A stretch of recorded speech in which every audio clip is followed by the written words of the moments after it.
And WENY Political Analyst Dr. Jim Twombly joining us today to talk about the Trump arraignment. Now, Jim, I guess regardless on one's personal feelings about Trump or the political spectrum, what happened today is a historic event. We have never in our history had a sitting or former president charged with a crime like Trump has here.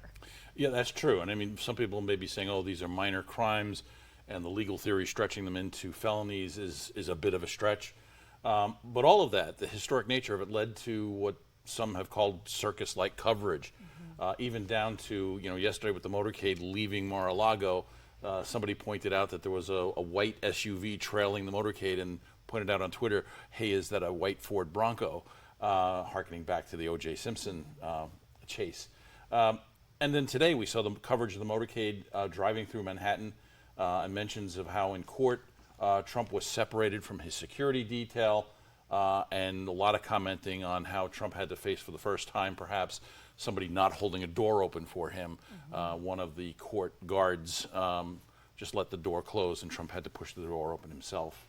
And now, like you mentioned, from the time he left Mar-a-Lago yesterday to the motorcade to the live feeds of his plane, and then even today leaving Trump Tower and going to the courthouse, quite a spectacle in that regard. But I want to talk about the charges themselves. 34 separate counts, because the indictment was just unsealed. This is the first time we really got to see what it truly involved. 34 counts, no conspiracy count there. So let's break down these charges he's facing. Well, each one of these counts apparently relates to a single document or check that he wrote.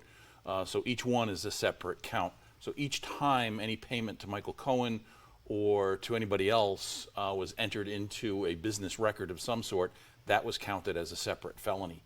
There was a reference in there to a scheme, that's the catch and kill notion, that is where you catch a story and bury it. Those were payments made to the National Enquirer. And there's this linkage to an unspecified felony. Likely this is the federal election law violation that Michael Cohen ended up pleading guilty to and served a prison sentence for. Okay, and now Trump's attorney did speak after the arraignment. What are the takeaways from that? Well, they mentioned that the indictment was quote-unquote boilerplate, and I had a quick chance to look at it just before I left campus.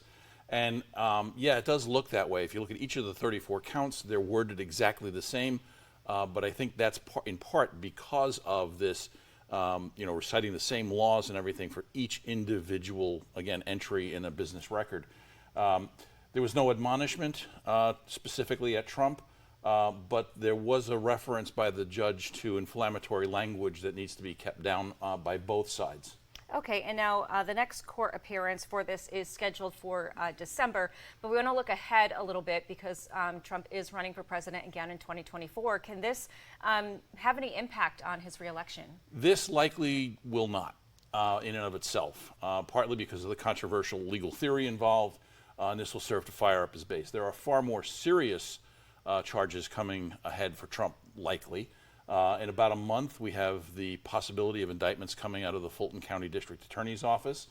And then there's the special counsel, Jack Smith, who's looking into both the Mar-a-Lago documents case and the January 6th. And we found out over the weekend that apparently there's much firmer evidence about the possibility of Trump obstructing justice with regard to the recovery of those documents. Okay. All right. Well, Jim, thank you so much for joining us and breaking this down. My pleasure.